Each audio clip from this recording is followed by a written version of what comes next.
प्रणाम मित्रों, कुलदीप भगत online classes में पुनः आपका स्वागत करता हूं।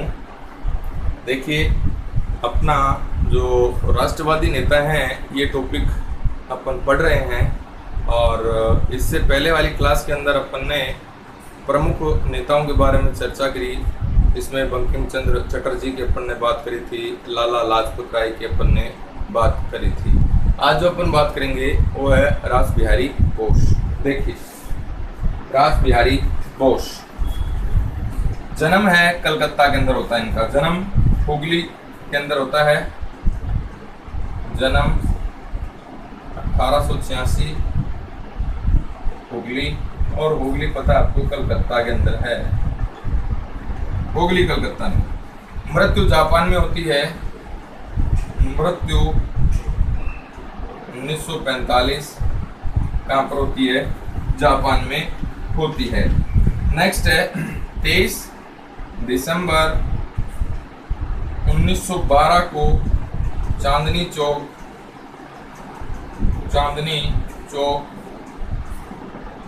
दिल्ली, चांदनी चौक दिल्ली में लॉर्ड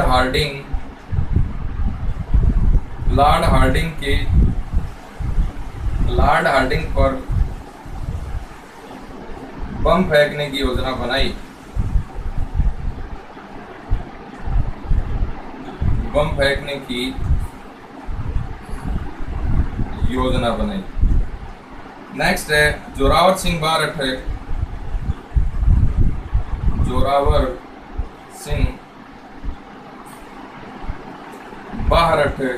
व बसंत कुमार ने यहाँ पर क्या फेंका था? बम फेंका। नेक्स्ट है दिल्ली षड्यंत्र केस के तहत इनको दिल्ली षड्यंत्र केस के तहत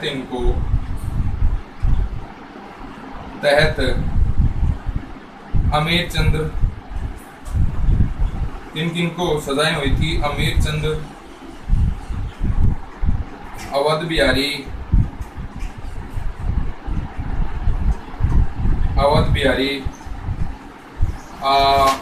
बाल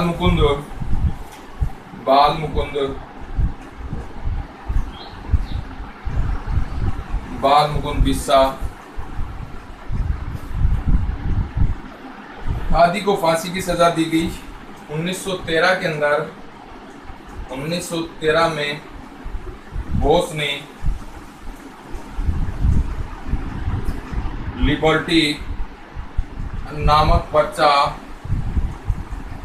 छपवाकर बंटवाया।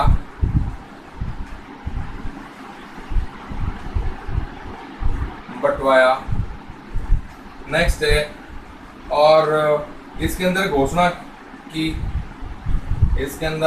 इन्होंने घोषणा की, यह घोषणा की कि इनकलाब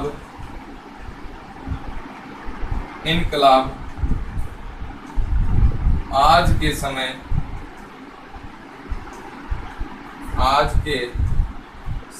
का तकाजा है। आज के समय का तकाजा है। हमारी आज़ादी की मंजिल, हमारी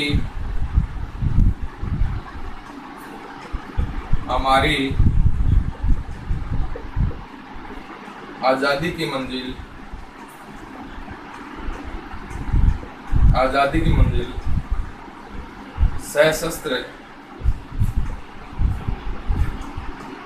सशस्त्र क्रांति से हासिल होगी।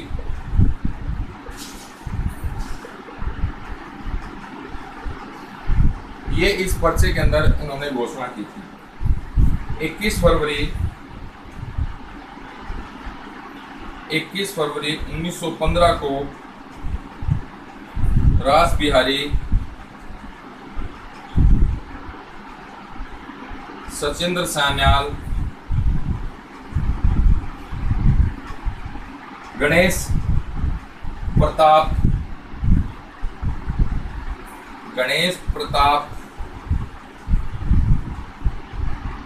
आदि ने भारत में विद्रोह की योजना बनाई।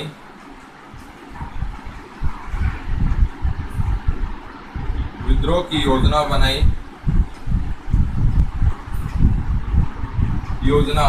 बनाई, लेकिन देशद्रोही कृपाल सिंह के कारण यह योजना असफल हो गई। यह घटना है, यह प्रथम लाहौर केस के नाम से जानी जाती है। 1915 में बोस फर्जी पासपोर्ट बनाकर कहाँ चले जाते हैं? जापान चले जाते हैं। और यहाँ पर इन्होंने नारा दिया था, एशिया वासियों का है, एशिया वासियों का है। देखिए,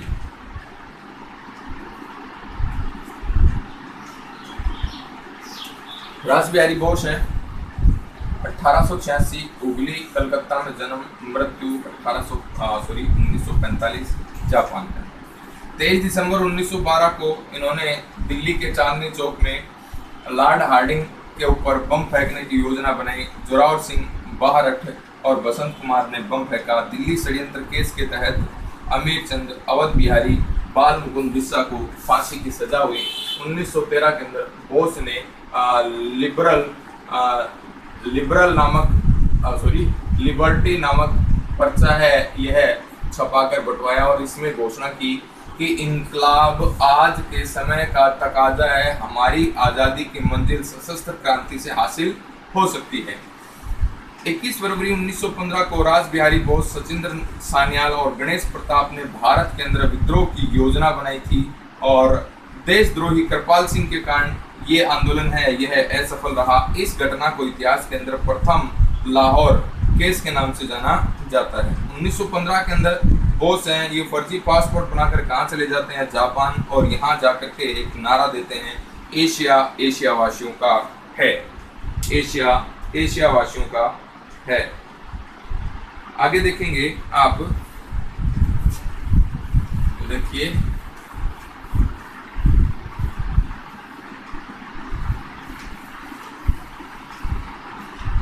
और क्या इंपॉर्टेंट बातें बनेगी इसमें। मार्च 1942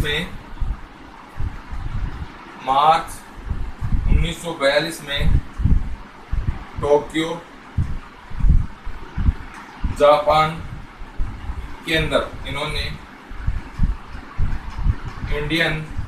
टोक्यो जापान में इन्होंने इंडियन इंडिपेंडेंस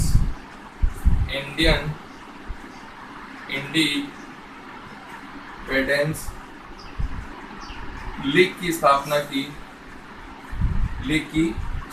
की। 1941 में कैप्टन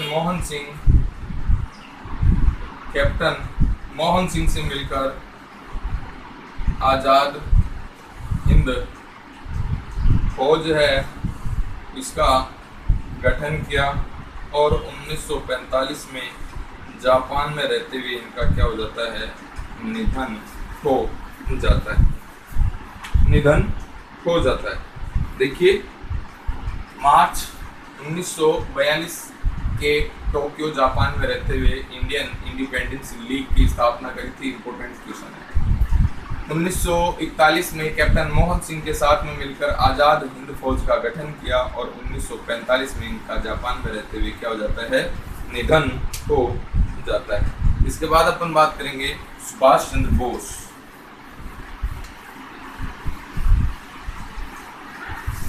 सुभाष चंद्र बोस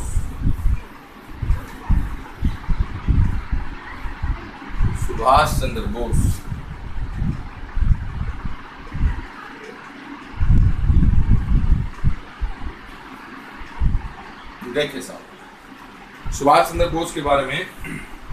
जन्म है 23 जनवरी 1897। जन्म 23 जनवरी 1897 कटक उड़ीसा में। कटक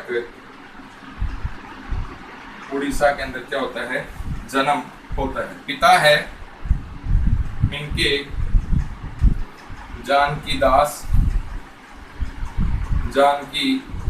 दास बोस। माता है प्रभावती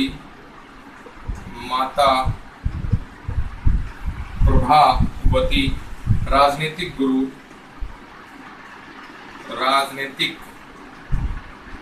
गुरु जो इनके हैं ये हैं चित्तरंजन दास।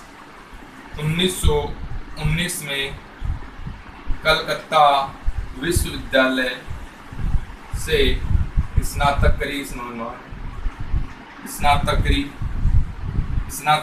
करी और 1921 में असहयोग आंदोलन के कारण इन्होंने ICS भारतीय जनपद सेवा को त्याग दिया था, त्याग पत्र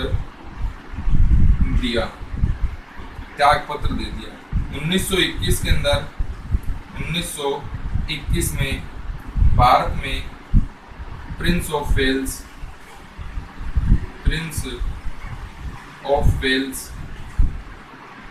इंग्लैंड राजकुमार के कलकत्ता आगमन पर काले झंडे दिखाए इन्होंने। कलकत्ता आगमन पर काले झंडे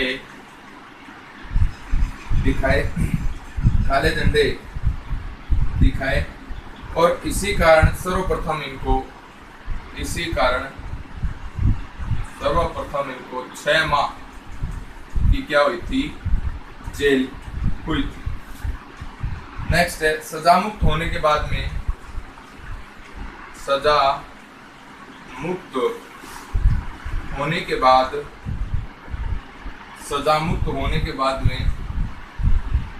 बांग्लार कथा है इस नामक समाचार पत्र का इन्होंने क्या किया, संपादन। समाचार पत्र का संपादन किया। बोस को राजनीतिक गतिविधियों के कारण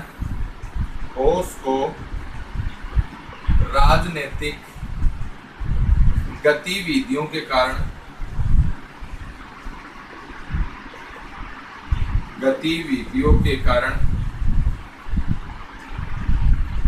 11 बार जेल जाना पड़ा।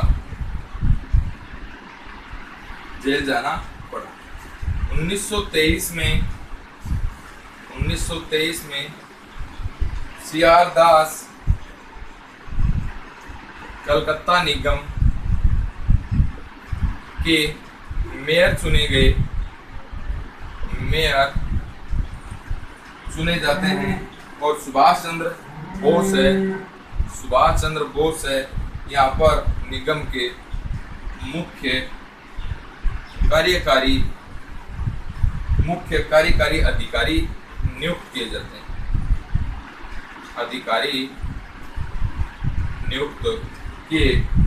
जाते हैं। कालांतर में कलकत्ता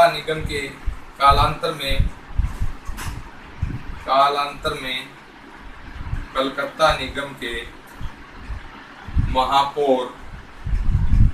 महापौर भी यह चुने जाते हैं। भारत में पूर्ण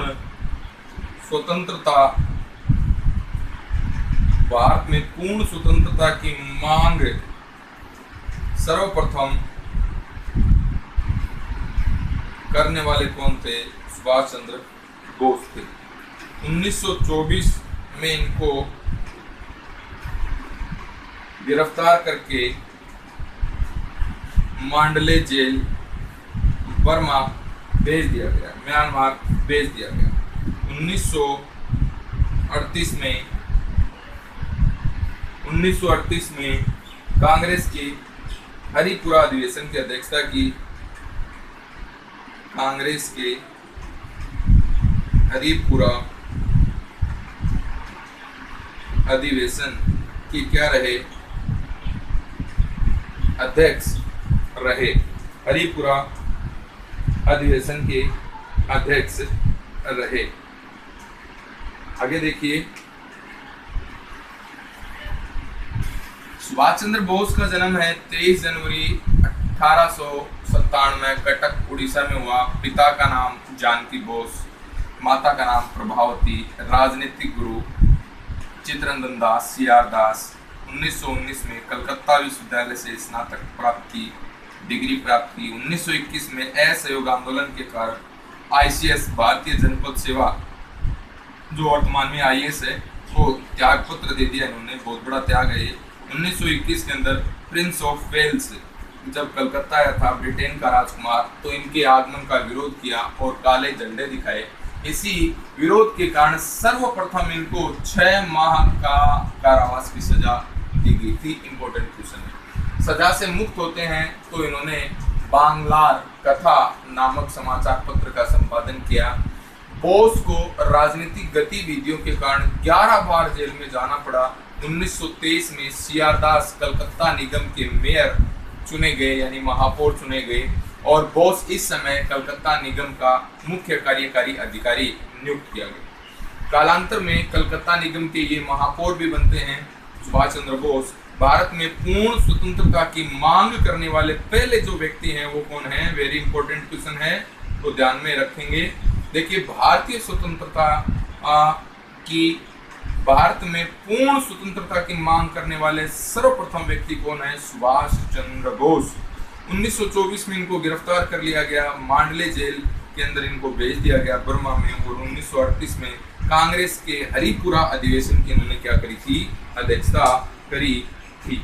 आगे देखिए,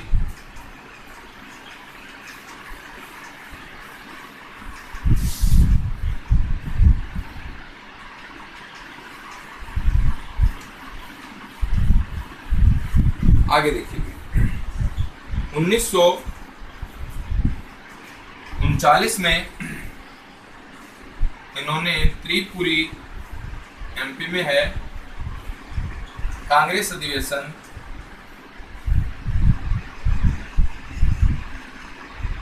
की क्या करी थी? कांग्रेस अधिवेशन की अध्यक्षता करते हैं और यहाँ पर गांधी से मतभेद होने के कारण, कांग्रेस से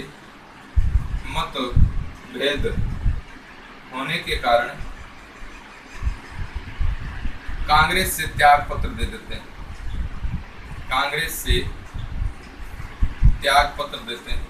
और बचे हुए अधिवेशन की अध्यक्षता जो है यह है राजेंद्र प्रसाद के द्वारा की जाती है। नेक्स्ट है 1939 में ही कांग्रेस से अलग होकर फॉरवर्ड ब्लॉक नामक पार्टी की क्या करी थी? स्थापना करी थी। स्वयं इनके अध्यक्ष रहते हैं और इस पार्टी का जो उपाध्यक्ष रहता है ये रहता है शार्दुल सिंह। नेक्स्ट देखेंगे 1939 में हॉलवेल स्टैचू को सार्वजनिक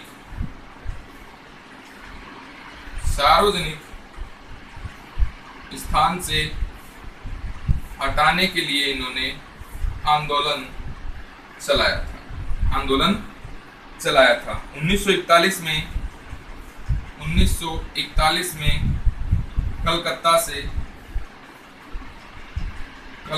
से पठान के वेश में फरार हो जाते हैं अपने घर से। और किस प्रकार से पेशावर जाते हैं? कलकत्ता से पेशावर यानी पाकिस्तान जाते हैं। यहाँ से काबुल जाते हैं यानी अफगानिस्तान, काबुल अफगान जाते हैं। और उसके बाद में मॉस्को यानी रूस जाते हैं। और इसके बाद रोम यानी इटली जाते हैं। और इसके बाद में बर्लिन यानी जर्मनी जाते हैं। 2 सितंबर 1941 को बर्लिन के अंदर फ्री इंडिया सेंटर की स्थापना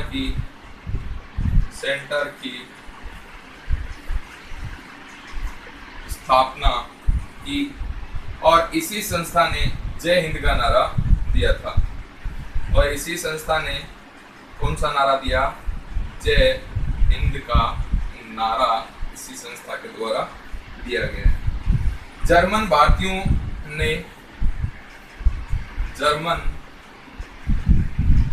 ने बोस को नेताजी की क्या दे दी? उपाधि दे दी। बर्लिन में ये है नेताजी है ऑरलैंडो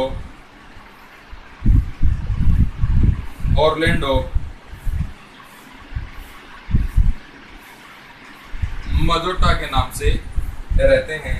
जापान के अंदर इनका जो नाम होता है मत्सुदा नाम इनका रहता है। मत्सुदा नाम रहता है।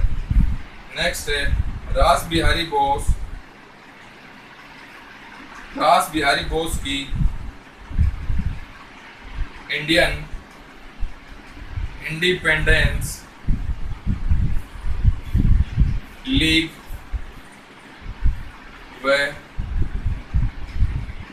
आजाद हिंद फौज की कमान सुभाष को सिंगापुर में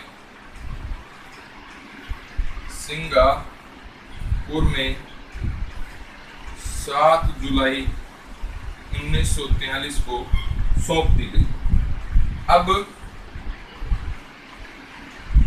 अपन बात करेंगे आजाद हिंद फौज की। पहले ये देख लेते हैं दोबारा।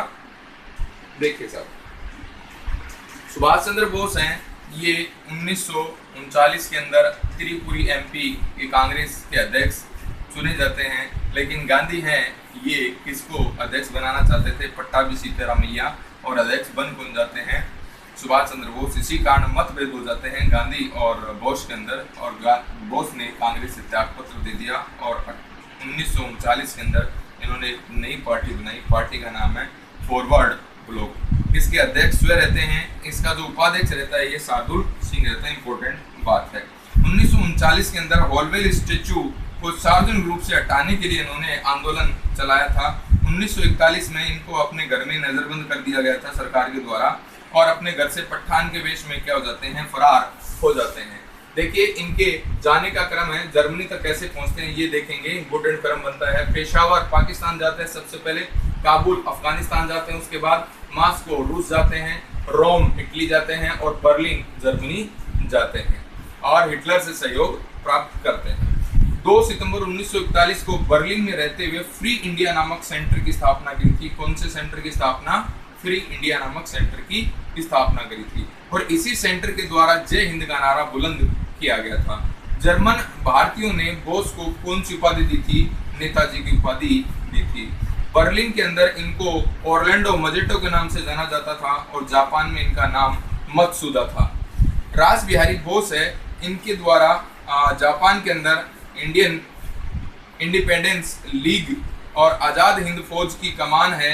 सुभाष चंद्र बोस को कहां पर सौंप दी गई थी? सिंगापुर के अंदर।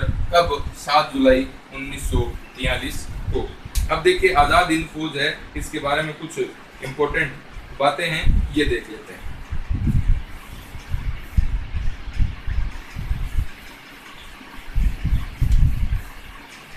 आजाद हिंद फौज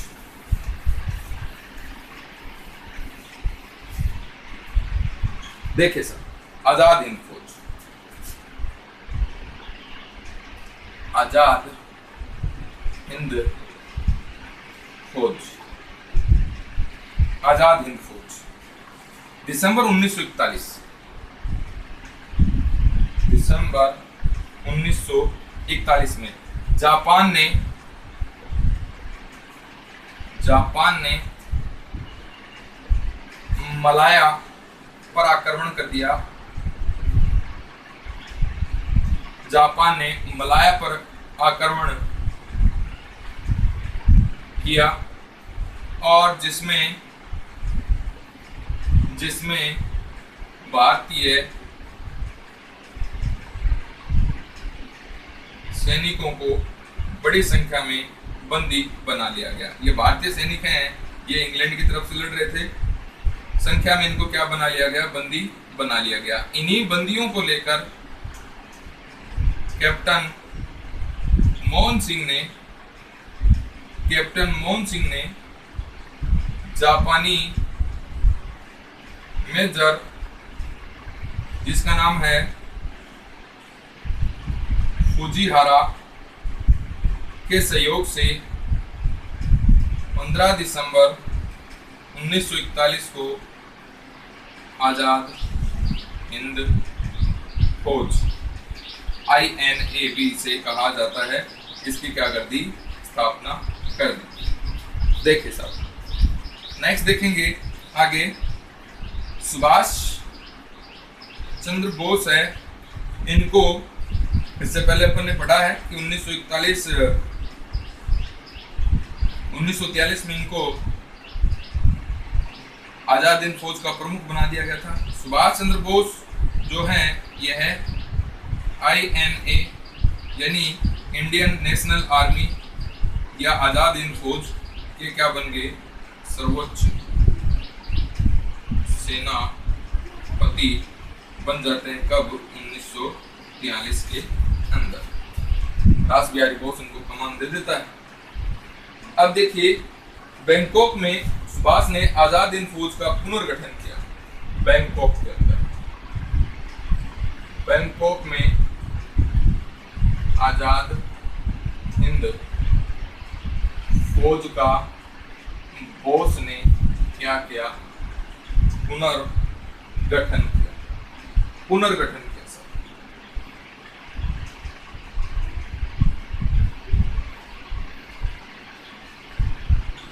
पुनर्गठन किया।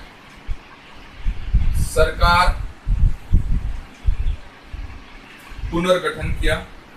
1943 के अंदर सिंगापुर में स्वतंत्र भारत की अस्थायी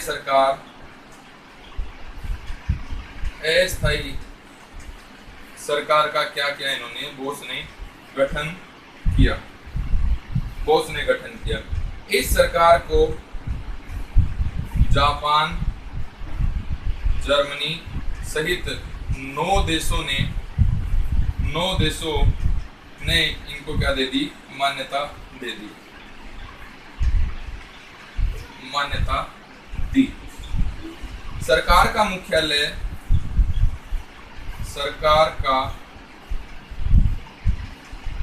मुख्यालय है, एक तो सिंगापुर में था, एक रंगून में।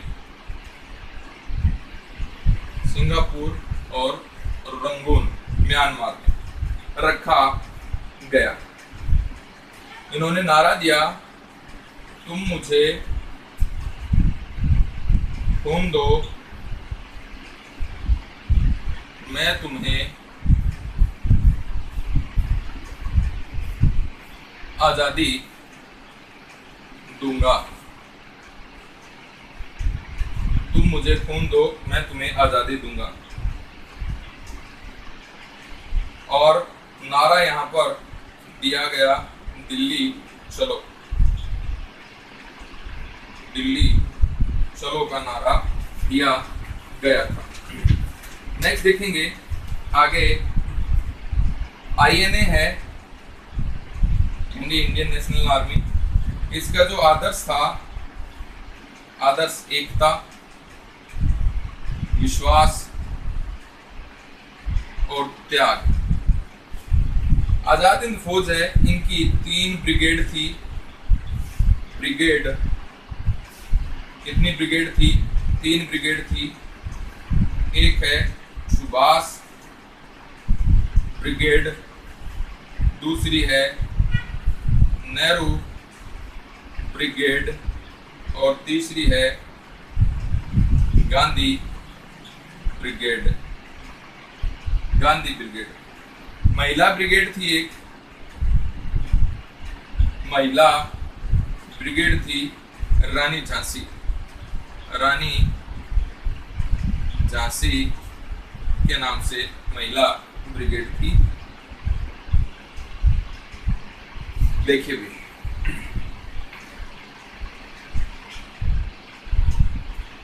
देखिए आजाद हिंद फौज के गठन का अपन बात कर रहे हैं। दिसंबर 1941 में जापान ने किस पर आक्रमण कर दिया? मलाया पर आक्रमण कर दिया। और जापान ने मलाया पर जब आक्रमण किया तो इस समय जापान के साथ में जो युद्ध कर रहा था वो कर रहा था ब्रिटेन, और ब्रिटेन की सेना में भारतीय सैनिक भी बड़ी संख्या में थे। यहाँ पर भारतीय सैनिकों को बंदी बना लिया गया और इन्हीं बंदियों को लेकर के कैप्टन मोहन सिंह ने मलाया के अंदर मलेशिया, कैप्टन मोहन सिंह ने जापानी मेजर फुजीहारा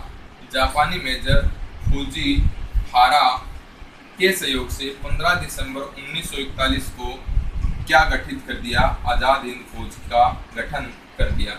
सुभाष चंद्र बोस को INA यानी आजाद हिंद फौज या इंडियन नेशनल आर्मी का सर्वोच्च सेनापति 1943 में बना दिया गया। बैंकॉक में रहते हुए सुभाष चंद्र बोस ने आजाद हिंद फौज का पुनर्गठन किया। 1943 में सिंगापुर में इन्होंने स्वतंत्र सरकार की स्थापना की, अस्थायी सरकार की स्थापना की। सुभाष चंद्र बोस ने जापान, जर्मनी सहित अन्य 9 देशों ने क्या इसको मान्यता दे दी सरकार को। सरकार का जो मुख्यालय है ये सिंगापुर और रंगून है, यह रखा गया और नारा दिया, तुम मुझे खून दो मैं तुम्हें आज़ादी दूंगा, और दिल्ली चलो का नारा दिया। INA का जो आदर्श जो था ये था एकता, विश्वास और त्याग। 3 ब्रिगेड थी, तीनों ब्रिगेडों में देखिए Subhash brigade, Nehru brigade, Gandhi brigade, एक महिला ब्रिगेड थी जिसका नाम था रानी झांसी रेजिमेंट। आगे देखिए, आगे देखिए अपन और क्या प्रमुख बातें रहेंगी इसमें।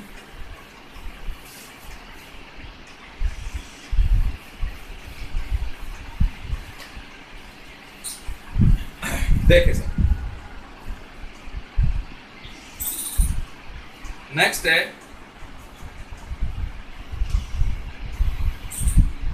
18 मार्च 1944 को 18 मार्च 1944 को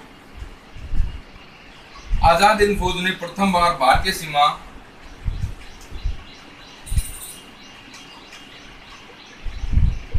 आजाद हिंद फौज ने प्रथम बार भारतीय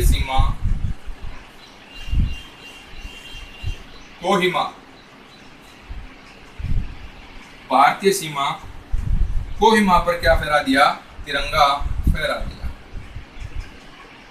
तिरंगा फहराया। अंडमान और निकोबार को जीत लिया गया। अंडमान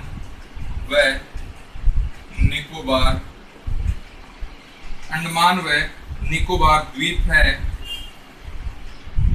है, इनको जीत लिया गया और इनका नाम बदलकर क्रमशः शहीद व स्वराज रखा गया। स्वराज नाम निकोबार का, शहीद नाम अंडमान का रख दिया गया। नेक्स्ट अपन देखेंगे तो 18 अगस्त 1945 को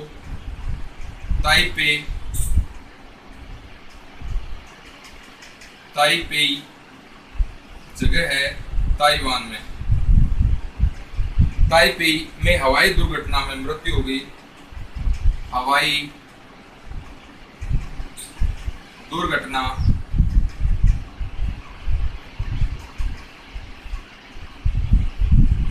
मृत्यु हो गई। अभी भी मिस्ट्री बनी हुई है इनकी मौत। 1945 में आज़ाद हिंद फौज के सिपाहियों पर क्या चला, केस चला। कहां पर? लाल किला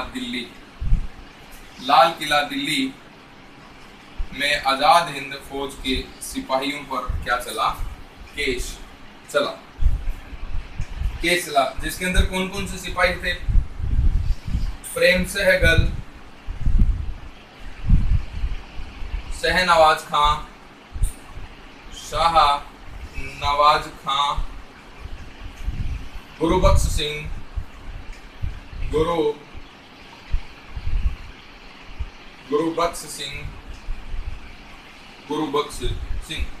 के ऊपर मुकदमा चलाया गया।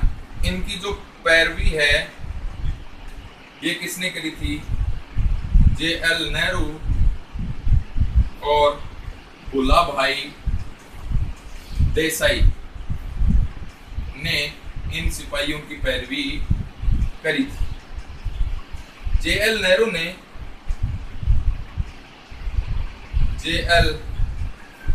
ने आजाद हिंद फौज के सिपाहियों को गुमराह देशभक्त कहा। लॉर्ड वेवेल ने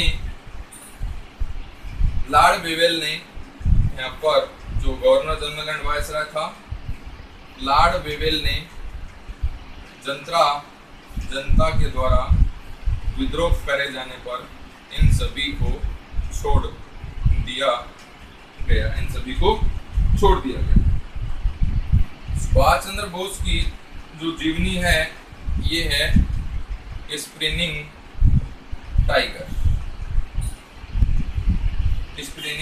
टाइगर। अन्य जो पुस्तकें हैं ये देखिए, लेटर्स टू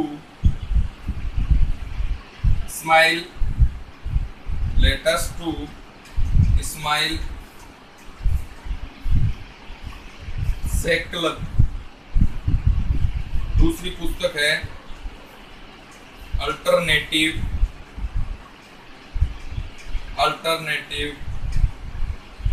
लीडरशिप। तीसरी है असेंशियल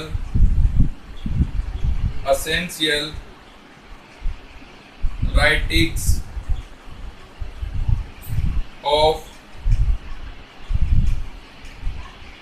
सुभाष चंद्र बोस। ये इनकी क्या है? पुस्तकें। देखिए सर,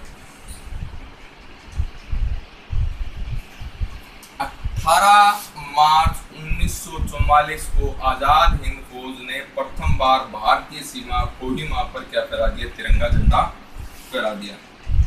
अंडमान और निकोबार इसको जीत लिया गया। अंडमान का नाम शहीद रख दिया गया और निकोबार का नाम स्वराज रख दिया गया। 18 अगस्त 1945 को ताइवान में इनकी हवाई दुर्घटना में मृत्यु हो जाती है। 1945 में आजाद हिंद फौज के सिपाहियों पर केस चलता है। कहां पर? लाल किला के दिल्ली में। कौन कौन से सिपाहियों पर केस रहता है? प्रेम सहगल, शहनवाज खां, गुरुबख्श सिंह। इनकी जो पैरवी करते हैं ये जवाहरलाल नेहरू और भुलाभाई देसाई करते हैं। जवाहरलाल नेहरू ने आजाद हिंद फौज के सिपाहियों को गुमराह देशभक्त की संज्ञा दी। लॉर्ड वेवेल ने जनता के विद्रोह के कारण इन सभी को क्या कर दिया गया? छोड़ दिया गया। प्रेम सहगल, शहनवाज खां और गुरुबख्श सिंह को छोड़ दिया गया। सुभाष चंद्र की जीवनी है, इंपॉर्टेंट क्वेश्चन है। स्प्रिंग टाइगर, इनके द्वारा अन्य पुस्तकें हैं ये देखिए, लेटर्स टू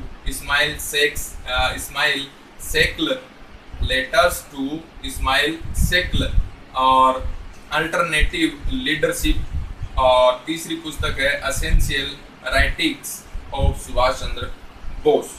ये इनकी प्रमुख पुस्तकें हैं। आज अपन ने बात करी है सुभाष चंद्र बोस की और रास बिहारी बोस के बारे में। अब अपन अगली क्लास में मिलेंगे।